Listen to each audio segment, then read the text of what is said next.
देखिए बेटा, आज का जो टॉपिक है बड़ा इंपॉर्टेंट टॉपिक है, inertial and non inertial frame of references. तो पहले देखिए इनर्शियल फ्रेम ऑफ रेफरेंस पढ़ो।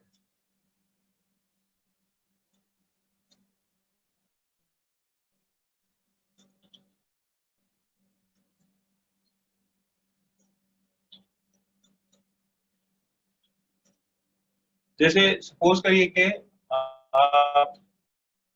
First law of motion, Newton first law of motion.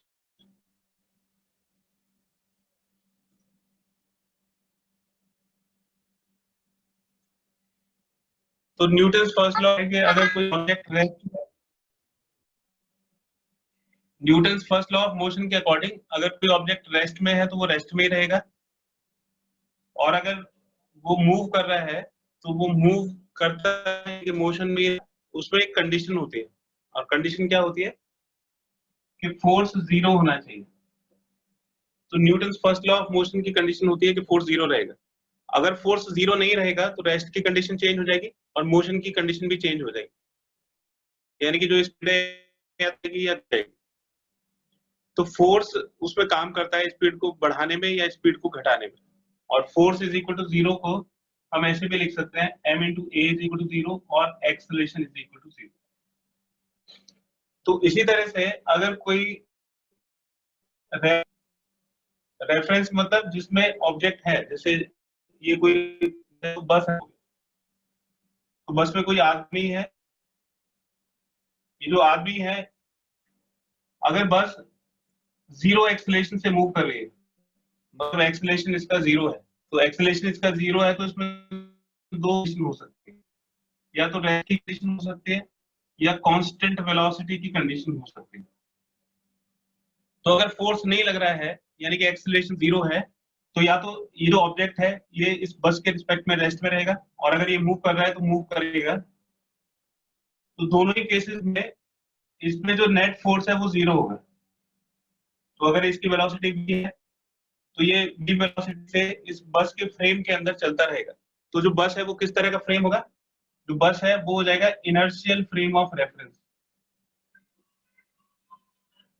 और जो इनर्शियल फ्रेम है इसकी कंडीशन है कि जो फोर्स है वो जीरो होगा, यानी कि इस पे कोई फोर्स नहीं लग रहा है, इसीलिए इसका एक्सेलरेशन।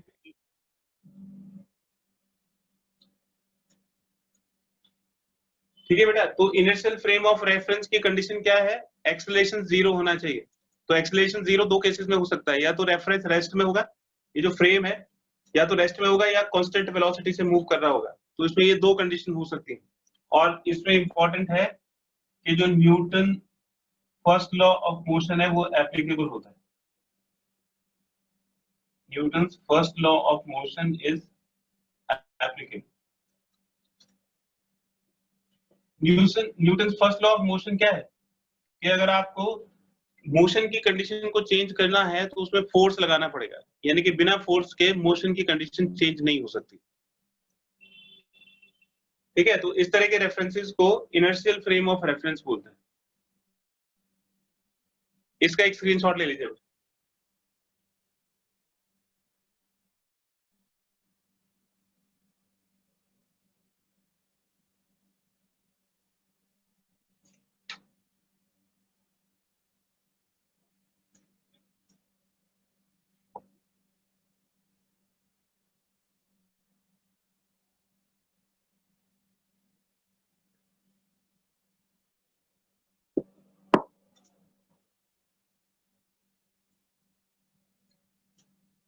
तो आपको फ्रेम ऑफ रेफरेंस तो जब आपने नहीं पढ़ा था तब भी उसमें सारी कैलकुलेशन सही होती थी आपकी, लेकिन जो non inertial frame of reference है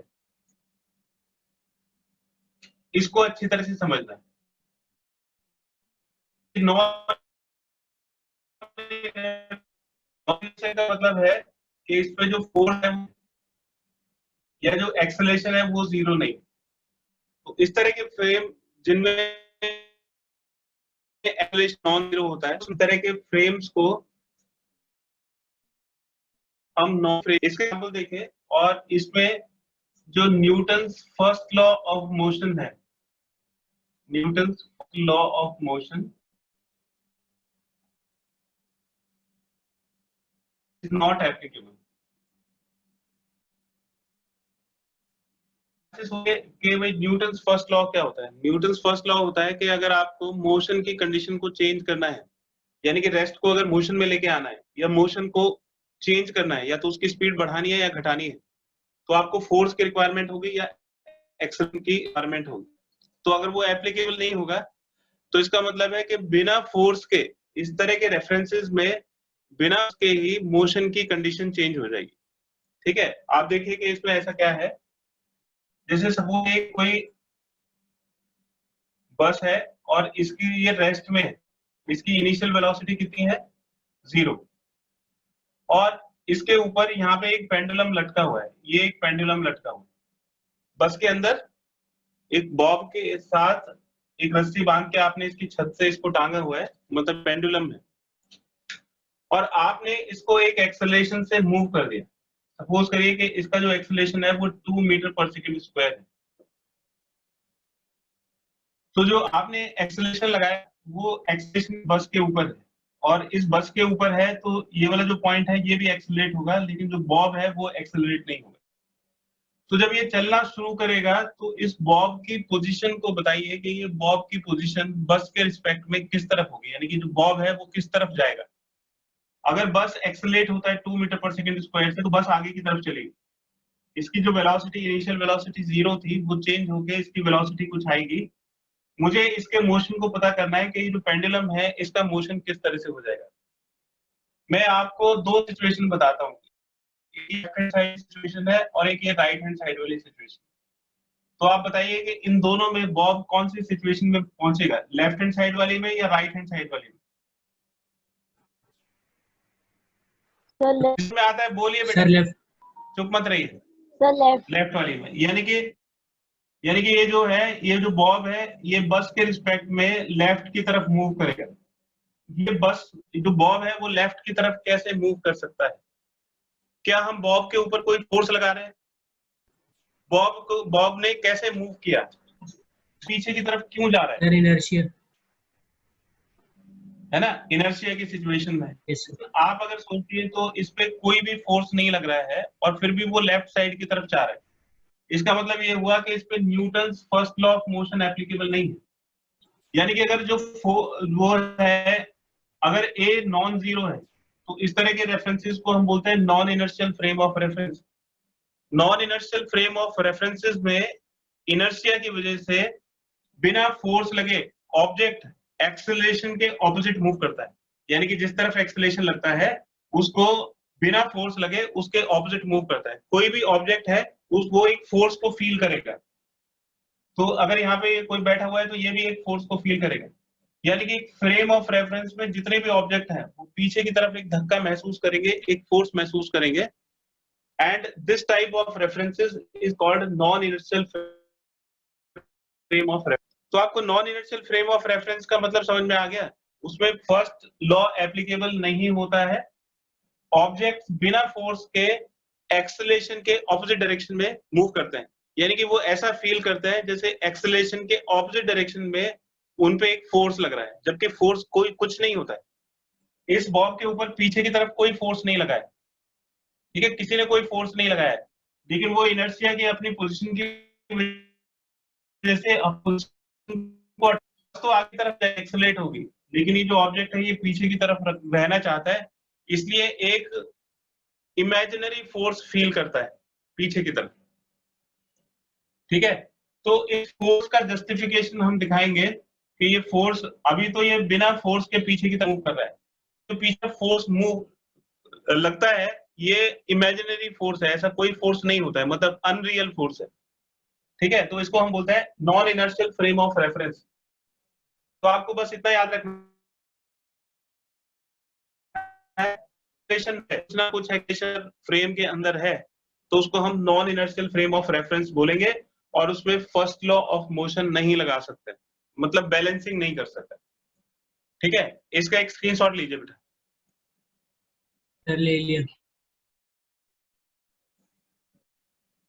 अब हम देखेंगे, हम जो Newton's first law of motion है उसको अप्लाई कर सकते हैं इनर्शियल फ्रेम में। तो अब हम इसमें नॉन इनर्शियल फ्रेम को इनर्शियल फ्रेम कैसे बनाएंगे? Conversion of non inertial frame to inertial frame of reference.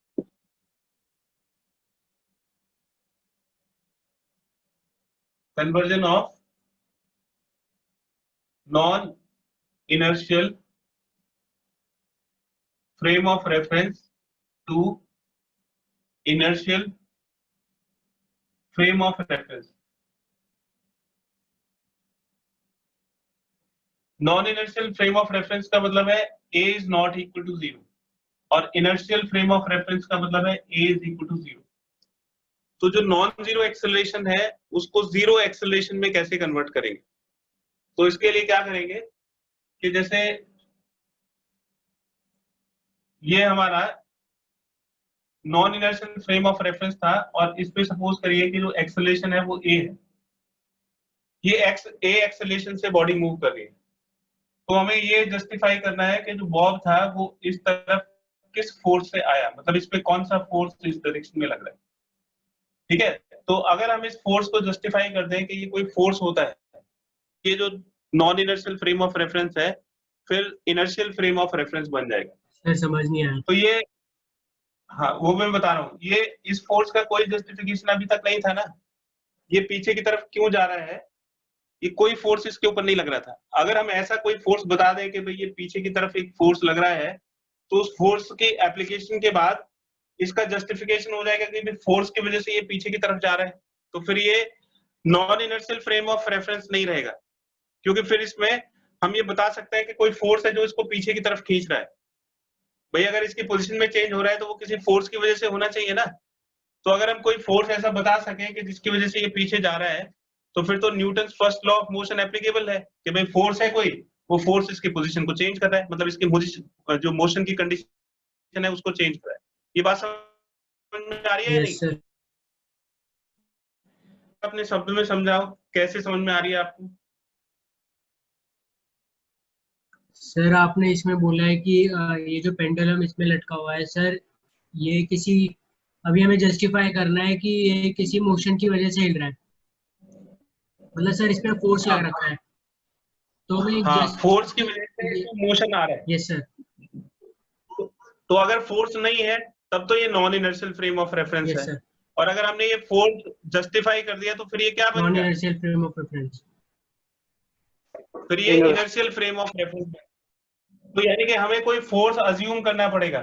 तो अगर हम इसके ऊपर एक फोर्स अज्यूम कर लें, अगर इसका मास m है और इस फोर्स को हम एम ए अज्यूम कर लें कि भाई इस पे एक फोर्स लग रहा है m, लगते ऐसे ही मान लें कि एक फोर्स लग रहा है m इंटू ए पीछे की तरफ, और ये जो फोर्स है इसको हम सूडो फोर्स बोलते हैं, सूडो फोर्स।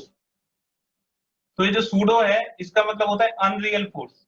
ये फोर्स रियल में नहीं लग रहा है, लेकिन अगर हम किसी फोर्स की एप्लीकेशन कर दें और वो फोर्स किसके बराबर होना चाहिए, जितना फ्रेम ऑफ रेफरेंस का एक्सेलरेशन है उस एक्सेलरेशन को इसको मल्टीप्लाई करिए और एक्सेलरेशन के ऑपोजिट डायरेक्शन में ऑब्जेक्ट्स के ऊपर, जितने भी ऑब्जेक्ट्स इसके अंदर हैं उसके ऊपर लगा दिया जाए, तो हम उनके ऑपोजिट मोशन को इस सूडो फोर्स की एप्लीकेशन से डिस्क्राइब कर सकते हैं कि भाई इसमें जो पीछे की तरफ जो एक्सेलरेशन आ रहा है वो इस फोर्स की वजह से आ रहा है, F is equal to m a. Sir ये पॉइंट क्लियर नहीं हुआ। अगर हम ऐसा ही एक मान लें कि भाई ये फोर्स है, हमें इसमें न्यूटन फर्स्ट लॉ लगाना है और लगा नहीं पा रहे हैं क्योंकि non inertial frame of reference है, तो ये पीछे की तरफ जा रहा है तो कोई फोर्स तो इसके ऊपर लगना चाहिए ना। Yes sir. क्यों लगना चाहिए? क्योंकि हम इनर्शियल फ्रेम बनाना चाहते हैं इसे, और इनर्शियल फ्रेम के अकॉर्डिंग अगर मोशन की कंडीशन चेंज हुई है, मोशन की पोजीशन चेंज हुई है, तो उसके ऊपर फोर्स लगना चाहिए। बिना फोर्स के मोशन चेंज नहीं हो सकता। तो अगर ये पीछे की तरफ जा रहा है, मतलब रेस्ट से अगर मोशन में आया है, तो इसमें पीछे की तरफ कोई ना कोई फोर्स लगना चाहिए, लेकिन फोर्स कोई नहीं लग रहा है। तो अगर हम इसको नॉन इनर्शियल को इनर्शियल में कन्वर्ट करना चाहते हैं तो हमें एक फोर्स इंट्रोड्यूस करना पड़ेगा जो एक्चुअल में एग्जिस्ट नहीं करता, इसलिए इस तरह के फोर्स को सूडो फोर्स बोलते हैं। ठीक है, और ये सूडो फोर्स की जो डायरेक्शन है वो किस तरफ होती है, फ्रेम ऑफ रेफरेंस, जो non inertial frame of reference है उसका जितना एक्सेलरेशन है उस एक्सेलरेशन से इसके ऑपोजिट एक फोर्स लगा दीजिए, F is equal to ma।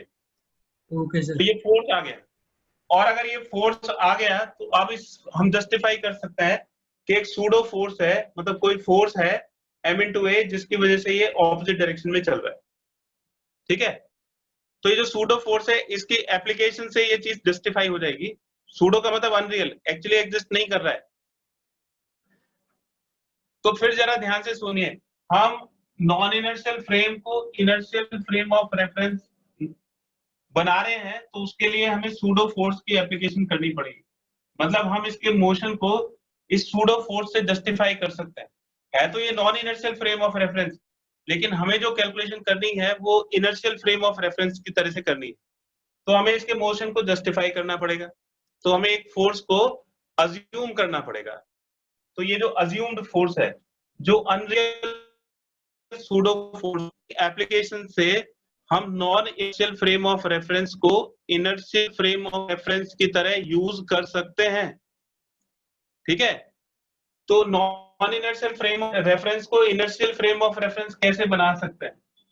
Non inertial frame of reference can be converted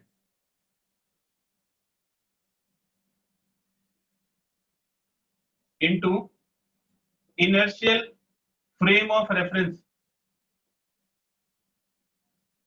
inertial frame of reference by applying a pseudo force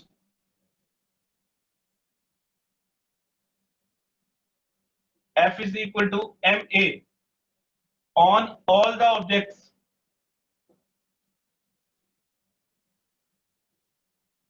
inside the frame। तो फ्रेम के अंदर जितने भी ऑब्जेक्ट्स हैं उन सब पे आपको ऑपोजिट डायरेक्शन में, in opposite direction to A,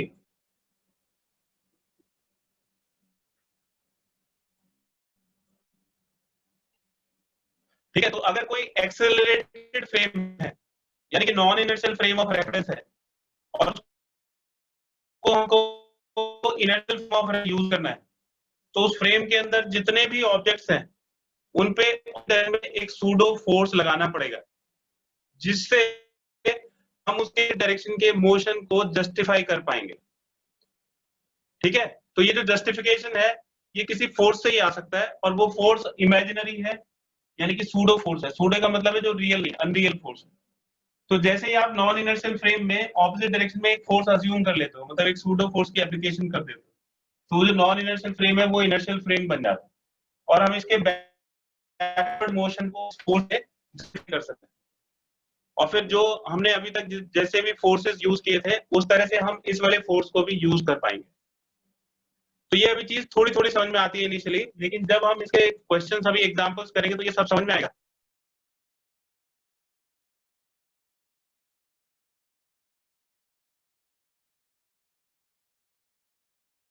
sir but हम जस्टिफिकेशन करेंगे कैसे?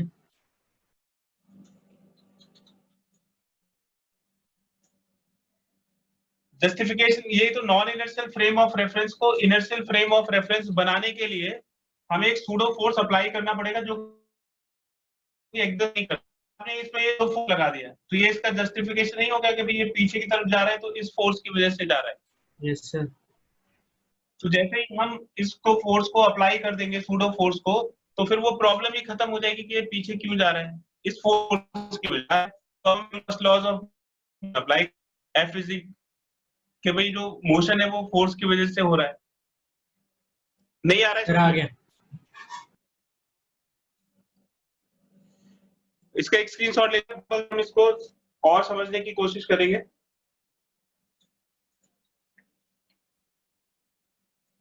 सर ले लिया।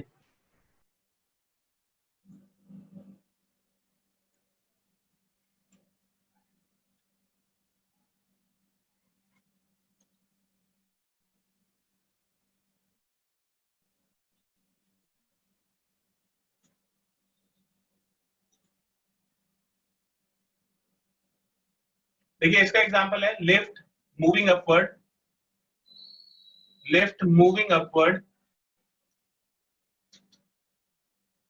with acceleration a.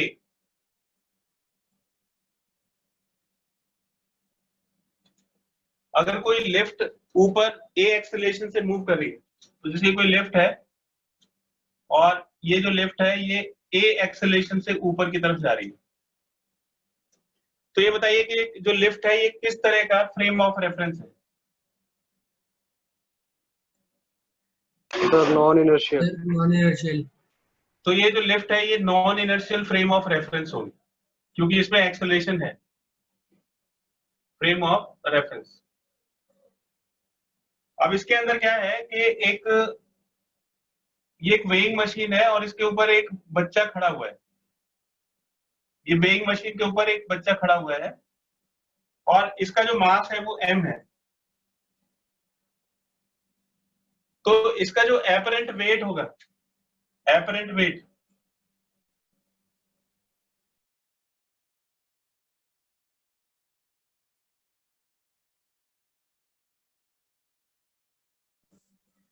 तो अगर ये सपोज करो कि जो बच्चा है वो 20, इसका जो अपना मास है वो 20 kg है, तो इसके ऊपर 20 इंटू 10 200 न्यूटन का फोर्स नीचे की तरफ लगेगा। तो ये जो वेइंग मशीन है ये रिएक्शन को बताती है। जैसे सपोज करो ये कोई वेइंग मशीन है, इसके ऊपर एक वेट है जो mg लगता है, तो इसके ऊपर नॉर्मल रिएक्शन लगेगा, तो ये नॉर्मल रिएक्शन की कैलकुलेशन करता है। तो नॉर्मल रिएक्शन किसके बराबर होगा? mg के बराबर होगा। तो नॉर्मल रिएक्शन है ये mg होता है जब जो रेफरेंस है वो उसमें कोई एक्सेलरेशन नहीं होता है, मतलब ये जो नेट फोर्स है वो 0 के इक्वल होगा। तो n minus m g is equal to m a. अगर एक्सेलरेशन 0 होगा तो m इंटू 0 0 के बराबर होगा। और नॉर्मल रिएक्शन किसको बताएगा? उसके वेट को बताएगा। तो वेट की जो कैलकुलेशन है वो नॉर्मल रिएक्शन से होती है, यानी कि ये जो वेइंग मशीन है ये नॉर्मल रिएक्शन को कैलकुलेट करती है और उससे हमें उसके वेट का पता लगता है कि बच्चे का वेट कितना है। लेकिन वो क्या है, ये दोनों को आप इक्वेट कब कर सकते हो? n को mg के इक्वेट कब कर सकते हो? n को mg से तब इक्वेट कर सकते हो जब इसमें न्यूटन फर्स्ट लॉ की एप्लीकेशन हो, मतलब n इस तरफ का फोर्स इस तरफ के फोर्स के बराबर होगा। और वो कब होगा? जब लिफ्ट में कोई एक्सेलरेशन नहीं हो। भाई नेट फोर्स तो 0 भी होगा जब एक्सेलरेशन 0 होगा, है ना? तो या तो लिफ्ट जो है वो रेस्ट पे होनी चाहिए या यूनिफॉर्म वेलोसिटी से मूव करनी चाहिए। एक्सक्यूज मी सर, अब ये यूनिफॉर्म वेलोसिटी से मूव नहीं कर रही है, ये यूनिफॉर्म वेलोसिटी से मूव नहीं कर रही है। इसका एक्सेलरेशन कितना है? a है। तो अगर इसका एक्सेलरेशन a होगा तो नॉर्मल रिएक्शन कितना होगा? नॉर्मल रिएक्शन की वैल्यू हो जाएगी m, और ये इसके एक्चुअल वेट से होगा। तो अगर कोई लिफ्ट a एक्सेलरेशन से ऊपर जा रही है तो जो बच्चा है उसका वेट होना चाहिए mg, लेकिन उसका जो वेट है वो उसको कितना फील होगा? वो खुद को भारी फील करेगा नॉर्मल रिएक्शन की वजह से, क्योंकि जो उसका नॉर्मल रिएक्शन है वो mg ma की आएगा। ये हमने इसमें जो न्यूटन लॉ ऑफ मोशन उसको अप्लाई किया। भाई एक्सेलरेशन की डायरेक्शन में जो फोर्स है उसको पॉजिटिव लिया, ऑपोजिट डायरेक्शन में जो फोर्स है mg उसको नेगेटिव लिया, और इस m मास में एक्सेलरेशन है क्योंकि लिफ्ट एक्सेलरेशन a है तो इसमें भी एक्सेलरेशन a आएगा, तो ये m मास है इसका एक्सेलरेशन भी a हो जाएगा। तो हमने जो न्यूटन लॉ ऑफ मोशन पढ़े थे उसमें ये बताया था कि f is equal to n minus mg is equal to ma हो जाएगा। उससे जो नॉर्मल रिएक्शन है यानी कि जो एपरेंट वेट है, नॉर्मल रिएक्शन एपरेंट वेट को बताता है। वेट है वो उसके एक्चुअल ज्यादा उसको फील होगा। इसमें कोई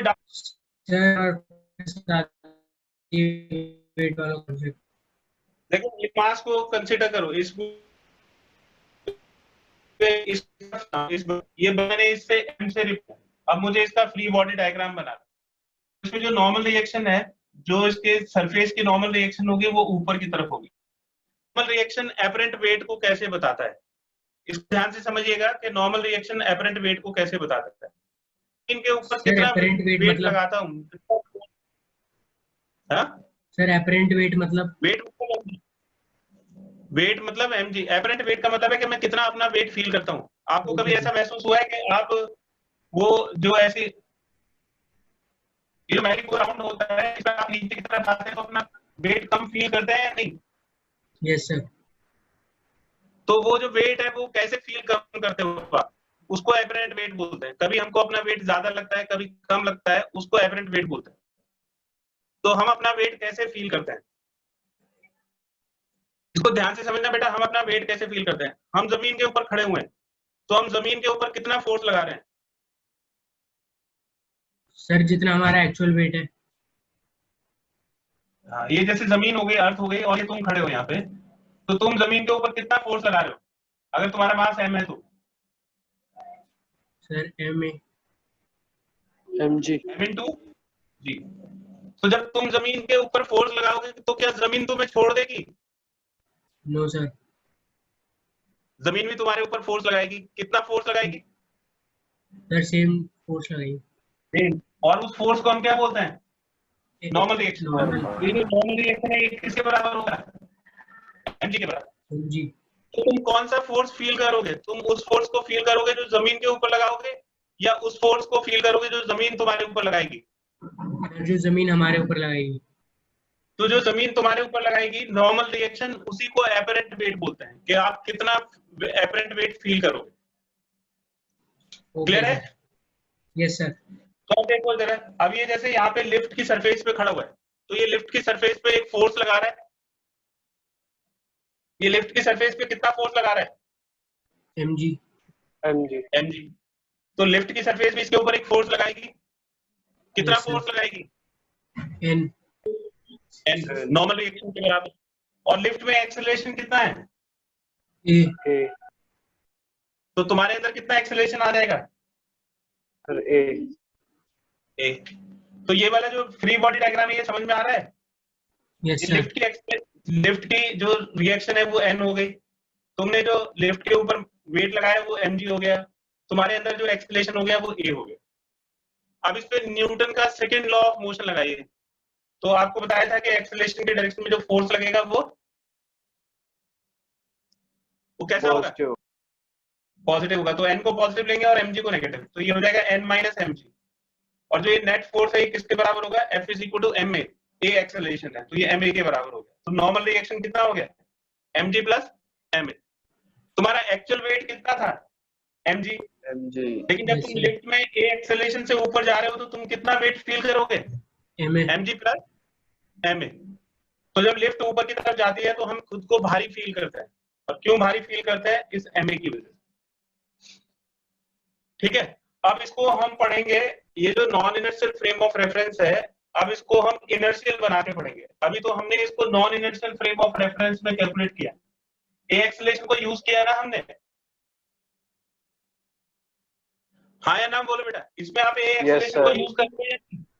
तो ये आपने किस तरह से यूज किया इसको? Non inertial frame of reference में कैलकुलेशन की और आपने अपने एपरेंट वेट को इतना बनाया। अब हमें इसको non inertial frame of reference को इनर्शियल बनाना है। इनर्शियल बनाने के लिए क्या करना पड़ेगा? ये जो एक्सेलरेशन है इसको जीरो करना पड़ेगा। भाई non inertial frame of reference कैसे बनेगा? तो हम इसका एक्सेलरेशन कैसे करेंगे? सूडो फोर्स से। भाई इस पे ma फोर्स ऊपर की तरफ लग रहा है तो हमने यहाँ पे एक सूडो फोर्स लगा दिया। ये सूडो फोर्स हो गया ma। जैसे ही सूडो फोर्स लगाएंगे तो सूडो फोर्स की एप्लीकेशन से जो non inertial frame of reference है वो इनर्शियल बन जाएगा। बन जाएगा या नहीं? Yes sir. और जब इनर्शियल फ्रेम ऑफ रेफरेंस बन जाएगा तो उसका मतलब उसका एक्सेलरेशन हम जीरो की तरह ट्रीट करेंगे। तो ये जो एक्सेलरेशन है इसको जीरो की तरह ट्रीट करेंगे। अब ये सूडो फोर्स की एप्लीकेशन का किस पे होती है? इसके अंदर जो भी ऑब्जेक्ट है उसके ऊपर आप सूडो फोर्स लगाओगे। किस डायरेक्शन में? उस डायरेक्शन में जिसमें एक्सेलरेशन होता है, तो उसको ऑपोजिट डायरेक्शन में ma फोर्स लगा दें। इसकी जो नॉर्मल रिएक्शन है वो ऊपर की तरफ हो गई n। इसका जो वेट है वो नीचे की तरफ हो गया mg। ठीक है, तो अब हम इसको इनर्शियल फ्रेम ऑफ रेफरेंस की तरह यूज कर सकते हैं या नहीं? इसका ऊपर की तरफ n हो गया और नीचे की तरफ हो गया mg प्लस ma।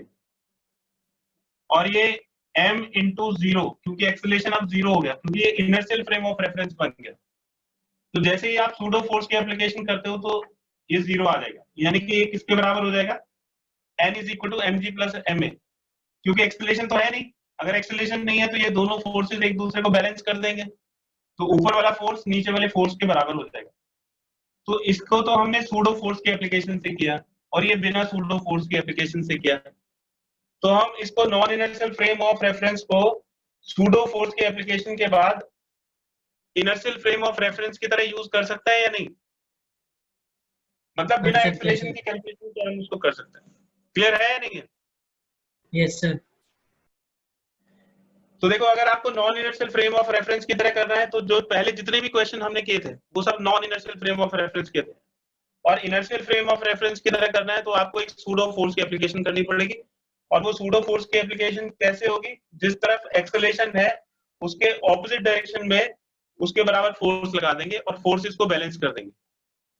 तो ये जो फोर्सेस को बैलेंस करना है इसी को हम बोलते हैं इनर्शियल फ्रेम ऑफ रेफरेंस, यानी कि एक तरफ के फोर्स दूसरी तरफ के फोर्स के बराबर तभी हो सकते हैं जब एक्सेलरेशन जीरो, और एक्सेलरेशन को जीरो मानने के लिए आपको एक सूडो फोर्स की एप्लीकेशन करनी पड़ेगी। ठीक है, तो इससे बड़ा आसान हो जाता है। सूडो फोर्स लगाओ और दोनों तरफ के फोर्सेस को बैलेंस कर दो, कोई दिमाग लगाने की जरूरत नहीं। ठीक है, तो इसका जो एपरेंट वेट है वो कितना हो जाएगा? m इंटू जी प्लस ए हो जाएगा, और ये इसके एक्चुअल वेट से ज्यादा होगा। कुछ कुछ समझ में आया बेटा ये? Yes sir. अभी और एग्जाम्पल तो और थोड़ी क्लैरिटी आएगी।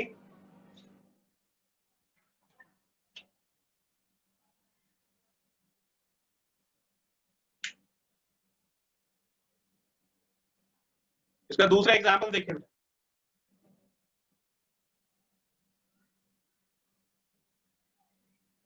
अब जो क्वेश्चन मैं बोला हूं वो आपको अपने आप करना है, non inertial frame of reference को इनर्शियल फ्रेम ऑफ रेफरेंस में कन्वर्ट करके। एग्जाम्पल देखिए जरा, ये जो लिफ्ट है, ये लिफ्ट, ये ए एक्सेलरेशन से नीचे जा रही है। लिफ्ट का एक्सेलरेशन ए है नीचे की तरफ। ये वेइंग मशीन है और इसके ऊपर एक लड़का खड़ा हुआ है, इसका मास m है। तो इसका एपरेंट वेट बताना है कि एपरेंट वेट कितना होगा।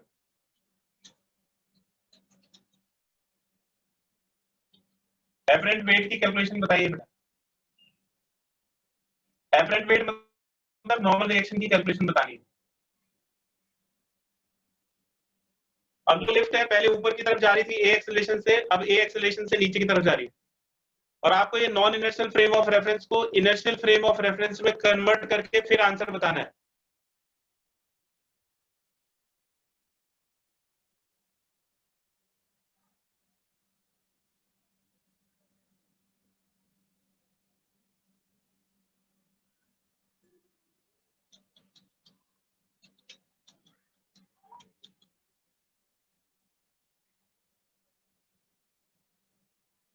इस पे सूडो फोर्स किस तरफ लगाएंगे? सर अपवर्ड्स की तरफ, अपवर्ड की तरफ। कितना फोर्स होगा सूडो फोर्स? सर नॉर्मल ऊपर की तरफ, वेट है वो नीचे की तरफ। ठीक है, जैसे ही आपने सूडो फोर्स लगाया ये इनर्शियल फ्रेम ऑफ रेफरेंस बन गया। इनर्शियल फ्रेम ऑफ रेफरेंस बन गया मतलब एक्सेलरेशन जीरो, तो इस तरफ का जो फोर्स है वो इस तरफ के फोर्स को बैलेंस कर देगा, तभी तो नेट फोर्स जीरो होगा। तो अपवर्ड फोर्स किसके बराबर हो गया?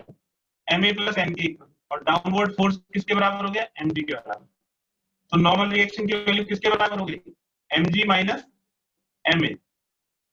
तो ये m इंटू जी माइनस ए के इक्वल होगा, and which is less than mg। तो जब जो लिफ्ट है वो नीचे की तरफ अगर a एक्सेलरेशन से जा रही है तो जो एपरेंट वेट है वो mg से कम होगा, यानी कि m इंटू जी माइनस ए के इक्वल होगा। अगर a की वैल्यू जीरो हो जाए, g हो जाए, स्पेशल केस, अगर ये a जीरो के g के इक्वल हो जाएगा तो इसको हम बोलते हैं फ्री फॉलिंग। a g के इक्वल कब हो रहा है? जब फ्री फॉलिंग होती है, मतलब किसी भी चीज से कनेक्शन नहीं होता है, आप ऐसे ही हवा में नीचे की तरफ गिर रहे हो तो a g के इक्वल होता है। तो अगर a g के इक्वल हो जाएगा तो कितना वेट उसको लगेगा? तो उसका जो एपरेंट वेट है वो हो जाएगा m इंटू जी माइनस ए, और a की वैल्यू g के बराबर है। तो उसको अपना वेट 0 फील होगा, जैसा स्पेस में फील होता है। तो इसको बोलते हैं फ्री फॉलिंग। फ्री फॉलिंग में वेट महसूस नहीं होता है, मतलब एपरेंट वेट 0 होता है।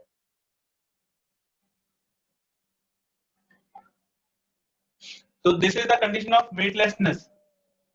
This is the condition of weightlessness.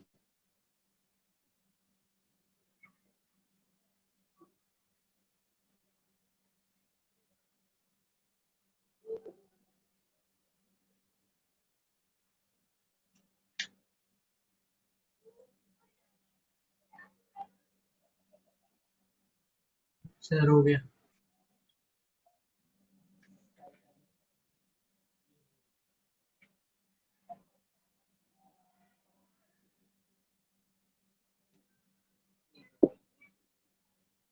एक क्वेश्चन देखिए बेटा। A man whose mass is 50 kg stands in a lift. ये एक लिफ्ट है और इसमें एक आदमी खड़ा हुआ है जिसका जो मास है वो 50 kg है। And the lift starts moving upwards with an acceleration of 2 metre पर सेकंड स्क्वायर। ये ऊपर की तरफ 2 मीटर पर सेकंड स्क्वायर की तरफ से लिफ्ट जाती है। एपरेंट वेट ऑफ मैन बताइए कितना होगा? Apparent weight of man.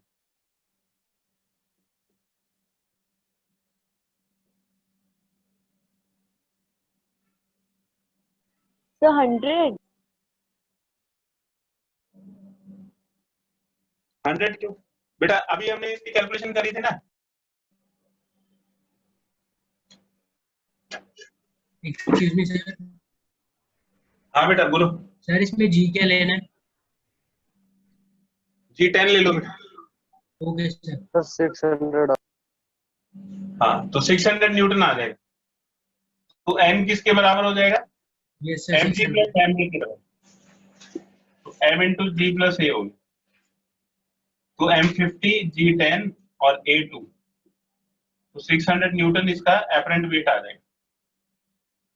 अगर इसको किलोग्राम वेट की फॉर्म में लिखेंगे तो इसको 60 G लिख सकता है, that is 60 kilogram weight. 1 kilogram weight is equal to G Newton.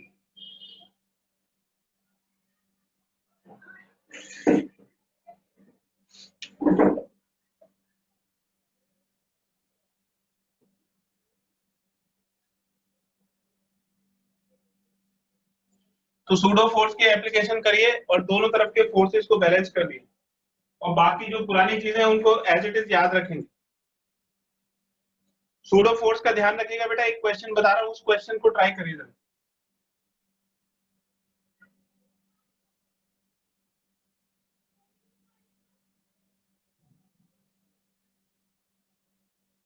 ये ट्रक है,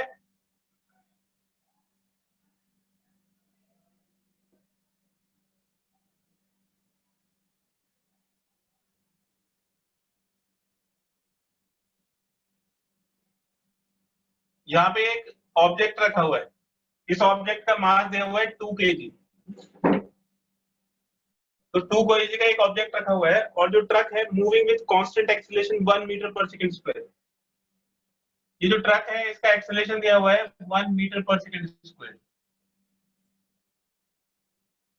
और जो ये ट्रेलर है, ट्रेलर, इसकी लेंथ दे रखी है 5 मीटर।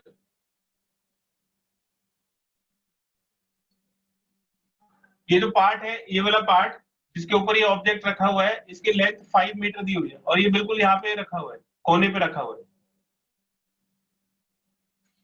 तो ये मतलब अगर ये यहाँ से यहाँ तक ट्रेवल करेगा तो 5 मीटर के डिस्टेंस ट्रेवल करेगा। फ्रिक्शन 1 न्यूटन दिया हुआ है, तो अगर ये ऐसे मूव करेगा तो फ्रिक्शन इससे ऑपोजिट डायरेक्शन में लगेगा। तो फ्रिक्शन की वैल्यू दे रखी है 1 न्यूटन।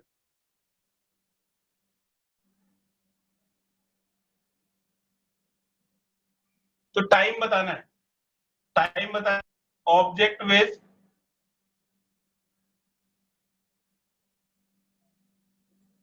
फॉल डाउन, तो कितने टाइम के बाद, अगर हम इस टाइम को 0 लेते हैं तो कितने टाइम के बाद ऑब्जेक्ट जो है वो इस ट्रेलर से नीचे की तरफ गिर जाएगा? तो आप बता सकते हैं कि ये ऑब्जेक्ट पीछे की तरफ क्यों मूव करेगा? Sir inertia of rest. अब इनर्शिया ऑफ रेस्ट मत बोलो बेटा इसको। Non inertial frame of non reference. Inertial frame of reference. हाँ, non inertial frame of reference को इनर्शियल फ्रेम ऑफ रेफरेंस बनाने के लिए आप क्या करोगे? सूडो फोर्स लगाओ। सूडो फोर्स किस तरफ लगेगा? Sir left. सूडो फोर्स की डायरेक्शन क्या होगी? इस तरफ या इस तरफ, लेफ्ट की तरफ या राइट की लेफ्ट तरफ? सर। लेफ्ट। Sir left. तो ये सूडो फोर्स लगेगा, फोर्स की वजह से ये पीछे की तरफ आएगा। तो क्योंकि एक्सीलरेटेड फ्रेम है, इस पे सूडो फोर्स पीछे की तरफ लगेगा, वो सूडो फोर्स इसको पीछे की तरफ मूव करेगा ना। तो इसका आपको कॉस के पीछे की तरफ मूव करेगा सूडो की तरह वजह से, और सूडो फोर्स की वजह से क्यों मूव करेगा? क्योंकि ये non inertial frame of reference है।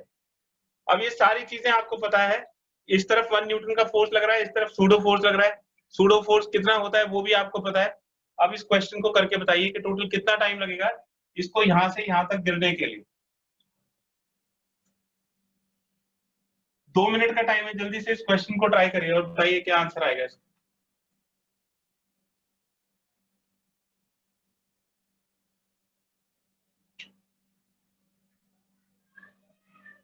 आपको बस क्या करना है, इसका जो है फ्री बॉडी डायग्राम बनाना है, और जैसे लास्ट क्लास में आपने क्वेश्चंस किए थे उसी तरह से करना है।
सर इसमें G10 लेना है क्या?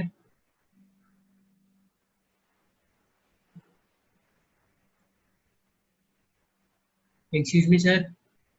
हाँ बेटा, सर G10 लेना है। जी की जरूरत नहीं पड़ेगी। जी की जरूरत क्यों पड़ेगी? ये नीचे की तरफ थोड़ी जा रहा है, भूल गए क्या? जैसे ये है, इस पे 2 न्यूटन का फोर्स, इस ये वाला जो सूडो फोर्स है ये कितना हो जाएगा? F is equal to m into a. m की वैल्यू 2 kg और a की वैल्यू 1, तो 2 न्यूटन का फोर्स हो गया। तो सूडो फोर्स हो गया 2 न्यूटन और फ्रिक्शन का फोर्स हो गया 1 न्यूटन। इसका रिएक्शन ऊपर की तरफ लगेगा, ये नॉर्मल रिएक्शन हो गया, वेट नीचे की तरफ हो गया। तो इसका जो सर आगे। एक्सीलरेशन है, इस वाले फोर्स की वजह से इसमें एक्सीलरेशन आएगा a डैश। तो इसका जो एक्सेलेरेशन है वो इस तरफ होगा a डैश, क्योंकि फोर्स इसमें जो नेट फोर्स है 2 - 1 इस तरफ होगा। तो एक्सेलेरेशन की डायरेक्शन इस तरफ है, इसको पॉजिटिव लेंगे, इसको नेगेटिव, इसको डिस्कार्ड कर देंगे, इसको डिस्कार्ड कर देंगे, जी की जरूरत ही नहीं पड़ेगी,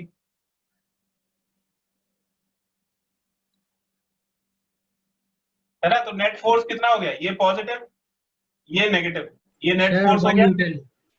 हाँ, मास हो गया m into A dash.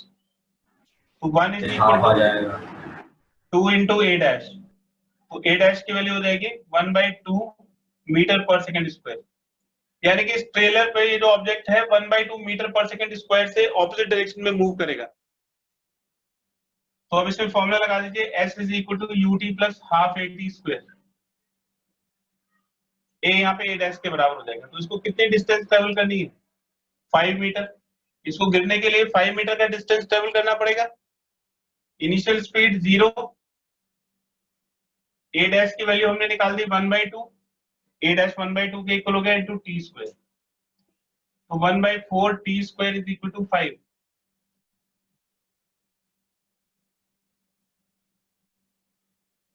1/4 t square is equal to 5, इससे टी की वैल्यू आ जाएगी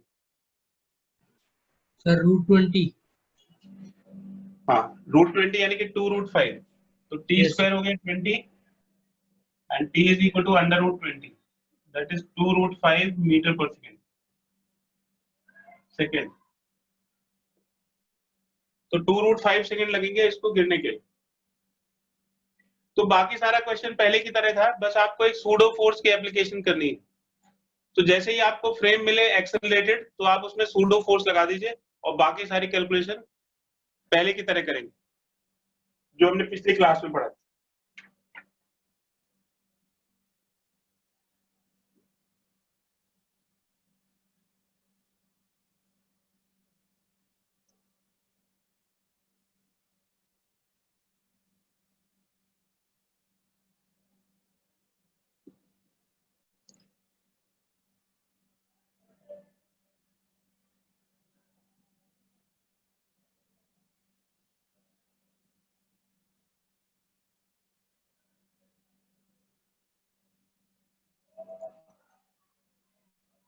देखो ये दो डायग्राम आपको दिख रहे हैं, इसमें जो बेस है वो फिक्स्ड है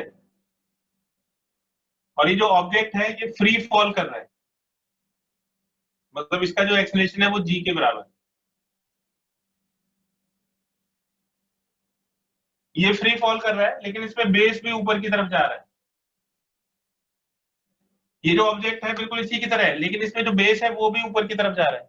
तो इसका जो एक्सेलरेशन है, एक्सेलरेशन ऑफ एम, एम इसका मास है, विद रिस्पेक्ट टू बेस कितना होगा?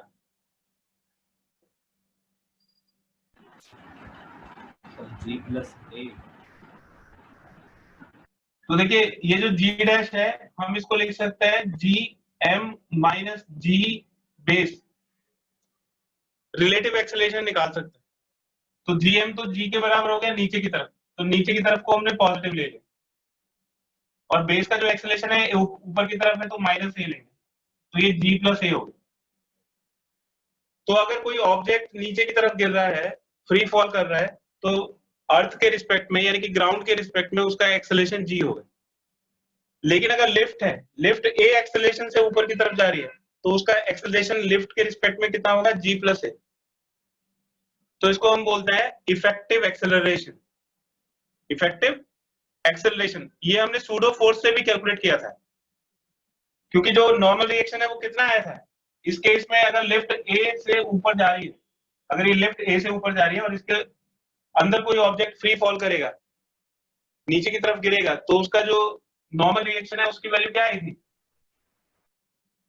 नॉर्मल रिएक्शन की वैल्यू आई थी m इंटू जी प्लस ए, और ये अगर एम जी डैश होगा, नीचे की तरफ अगर इफेक्टिव एक्सेलरेशन जी डैश है, तो जी डैश की वैल्यू किसके बराबर होगी? जी प्लस ए के बराबर। ठीक है, तो अगर ऊपर की तरफ ए एक्सेलरेशन से कोई लिफ्ट जा रही है और उसके अंदर कोई ऑब्जेक्ट नीचे की तरफ गिरता है, तो उसका इफेक्टिव एक्सेलरेशन कितना होता है? जी प्लस ए। आप इसको रिलेटिव एक्सेलरेशन से भी समझ सकते हो और आप इसको सूडो फोर्स के एप्लीकेशन से भी समझ सकते हो। ठीक है, अब इसके ऊपर एक क्वेश्चन मैं आपको दे रहा हूं, आप करिएगा जरा उसको। एग्जाम्पल देखिए बेटा, ये एक लिफ्ट है और लिफ्ट की सीलिंग में यहाँ पे एक नट है, बोल्ट है, बोल्ट। जैसे ऊपर जो है ना कोई बोल्ट कसा हुआ है, अब ये जो बोल्ट है ये यहाँ से खुल के गिर जाता है, नीचे की तरफ गिर जाता है। अब बोल्ट को इसके बॉटम में टकराने में कितना टाइम लगेगा, यानी कि बोल्ट को नीचे ग्राउंड तक आने में कितना टाइम लगेगा? जी की वैल्यू आपको 10 मीटर पर सेकंड स्क्वायर लेनी है, जी इज इक्वल टू 10 मीटर पर सेकंड स्क्वायर। और जो लिफ्ट है वो ऊपर की तरफ एक्सेलरेशन से जा रही है और ऊपर की तरफ इसका एक्सेलरेशन 2 मीटर पर सेकंड स्क्वायर है, 2 मीटर पर सेकंड स्क्वायर। क्वेश्चन फिर ध्यान से समझ लीजिए कि एक लिफ्ट है, लिफ्ट की छत में एक बोल्ट टंगा हुआ है, वो ढीला है। लिफ्ट जो है ऊपर की तरफ 2 मीटर पर सेकंड स्क्वायर के एक्सेलरेशन से जा रही है, तो बोल्ट खुल के गिर गया तो उसको लिफ्ट के बॉटम से टकराने में कितना टाइम लगेगा? तो टी की कैलकुलेशन करनी है बेटा। सर डिस्टेंस कितना? डिस्टेंस 3 मीटर दिया हुआ है, ये वाला जो डिस्टेंस है ये 3 मीटर है।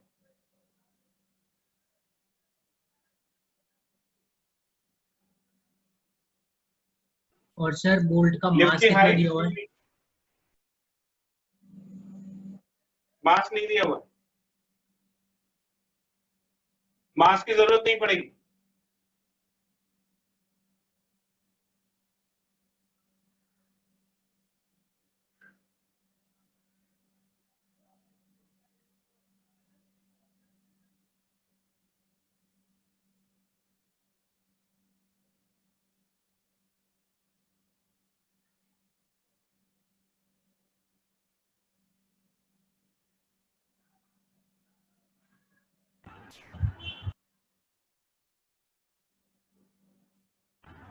सर 1/√2।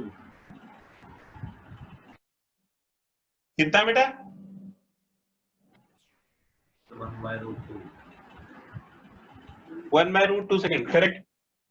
तो देखिए S is equal to ut plus half AT square वाला फॉर्मूला लगा दें। Yes sir 1/√2। हाँ, इसमें इफेक्टिव एक्सेलरेशन आएगा तो 3 is equal to 0 into t plus half 8x की वैल्यू g प्लस a के बराबर हो जाएगी इंटू टी स्क्वायर। तो टी स्क्वायर हो जाएगा 6 upon g plus a under root, value put कर दीजिए। तो 6 g की वैल्यू 10 हो गई और 2, तो 1/√2 सेकेंड आ गई। तो 1/√2 सेकेंड लगेगा।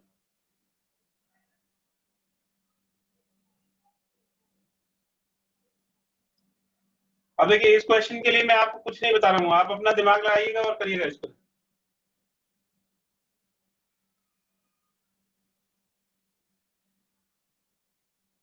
इफेक्टिव एक्सेलरेशन का ध्यान रखना है। देखिए एक लिफ्ट है और लिफ्ट ए एक्सेलरेशन से नीचे की तरफ आ रही है, 2 मीटर पर सेकेंड स्क्वायर से नीचे की तरफ आ रही है। इसके अंदर एक इंक्लाइन प्लेन है जो कि इसके बेस से थीटा एंगल पे इंक्लाइन है। यहां से एक mass u is equal to 0 velocity से स्लाइड करता है नीचे की तरफ। स्मूथ सरफेस है, स्मूथ सरफेस है मतलब फ्रिक्शन का कोई रोल इसके अंदर नहीं है। तो ये वाली जो लेंथ है ये L दी हुई है, मतलब यहां से लेके यहां तक की लेंथ, इस पॉइंट तक की लेंथ L दी हुई है। तो टाइम बताना है कि इसको यहां से यहां तक आने में कितना टाइम लगेगा। तो अगर यहाँ पे t is equal to 0 consider करते हैं तो ये जब फिसल के नीचे आएगा तो कितना टाइम लगेगा, इस टाइम की कैलकुलेशन कर लीजिए।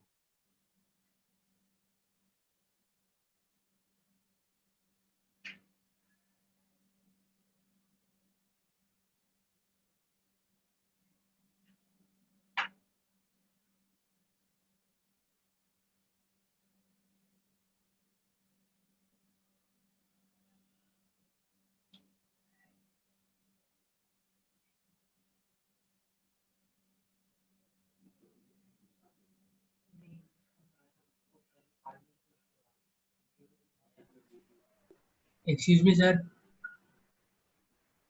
हाँ बेटा, सर सरफेस की डिस्टेंस हम एस ले। S ले लो। S को L के टर्म्स में कैलकुलेट करना पड़ेगा क्योंकि S तो दिया नहीं हुआ। सर आ गया। तो ये L इसीलिए दिया हुआ है कि आप इसको यूज कर सको, मतलब इसकी कैलकुलेशन कर सको। Sir root L upon cos theta second. Root L upon cos theta.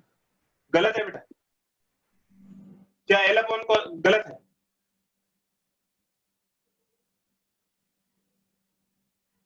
बेटा जियोनी के फोन से कौन क्लास में है? मुस्कान तुम हो क्या बेटा?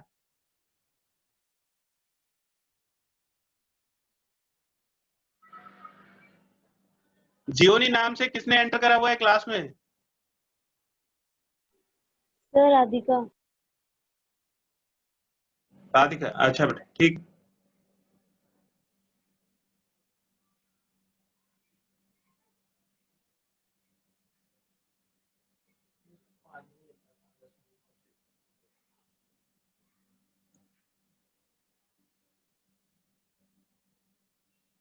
इसका इफेक्टिव एक्सेलरेशन नीचे की तरफ बताइए कितना होगा। लिफ्ट अगर नीचे की तरफ आती है तो इफेक्टिव एक्सेलरेशन कितना होता है?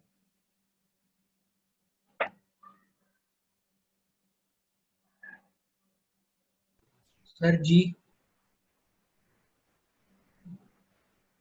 भाई वो तो ए एक्सेलेरेशन से आ रही है ना नीचे की तरफ, ऊपर की तरफ जाती है तो जी प्लस ए, नीचे की तरफ आती है तो कितना होता है जी माइनस ए। तो जो इफेक्टिव एक्सेलेरेशन है वो नीचे की तरफ जी माइनस ए के बराबर होगा। ये क्लियर है या नहीं है? दो सर। भाई ये वाला जो ऑब्जेक्ट है इसके ऊपर आप एक सूडो फोर्स लगाओगे, तो सूडो फोर्स ए नीचे की तरफ है तो सूडो फोर्स ऊपर की तरफ जाएगा एम ए, और इसका नॉर्मल रिएक्शन आर हो गया, और एम जी नीचे की तरफ, तो एम ए प्लस आर हो गया एम जी के बराबर, तो आर हो गया m g minus m a. अगर नीचे की तरफ effective acceleration m g dash है तो ये आर एम जी डैश के बराबर हो जाएगा, तो जी डैश किसके बराबर हो जाएगा? जी माइनस ए के बराबर। तो ये जो अगर इसको हम इफेक्टिव एक्सेलेरेशन कैलकुलेट करेंगे तो वो जी माइनस ए के बराबर आएगा, और इसका जो कंपोनेंट इस तरफ होगा वो जी माइनस ए साइन थीटा के बराबर होगा। तो ये जी माइनस साइन थीटा के एक्सेलेरेशन से नीचे की तरफ आएगी। इसका जी माइनस ए का जो कंपोनेंट इस तरफ होगा वो जी माइनस ए साइन थीटा होगा, क्योंकि ये थीटा है ना। तो ये अगर थीटा है तो ये वाला जो पार्ट है ये भी थीटा होगा, ये एंगल भी थीटा होगा। ठीक है, तो थीटा के साथ वाला कंपोनेंट, इसका कंपोनेंट आप निकालोगे इसके लिए तो ये 90 माइनस थीटा साइन थीटा हो जाएगा।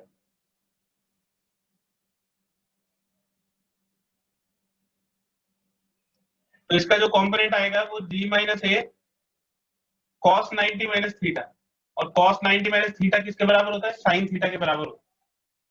तो ये वाला जो कंपोनेंट है डाउन द प्लेन वो जी माइनस ए साइन थीटा के बराबर होगा। जब ये एक्सेलेरेशन नहीं था तो ये वाला जो एक्सेलेरेशन है वो जी साइन थीटा के इक्वल होता था या नहीं? mg का साइन कंपोनेंट इसको नीचे की तरफ स्लाइड करता है। अब ये वाला जो एक्सेलेरेशन है जी माइनस ए है तो इसका ये वाला component g minus a sine theta के इक्वल हो जाएगा। अब इसमें फॉर्मूला लगा दीजिए, तो s is equal to u t plus half a t square. s कितना हो जाएगा? ये base upon hypotenuse cos theta के इक्वल होगा, तो s की वैल्यू हो जाएगी l अपॉन cos थीटा। तो यहाँ पे s को हम लेंगे l upon cos theta, u zero हो गया तो ये 0 into t plus half a. Acceleration कितना होगा down the plane? G minus a sine theta into t square.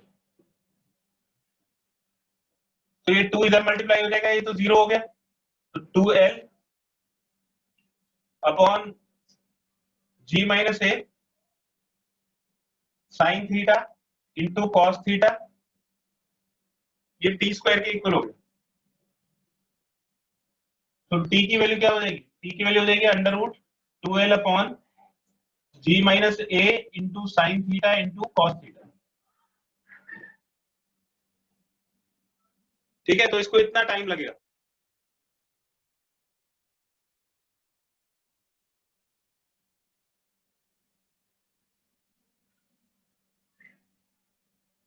ठीक है बेटा, तो आज आपको क्या करना है, ये जो पीडीएफ भेजी थी उसकी पूरी थ्योरी आपको तो जितना एग्जाम है उन्हीं को फिर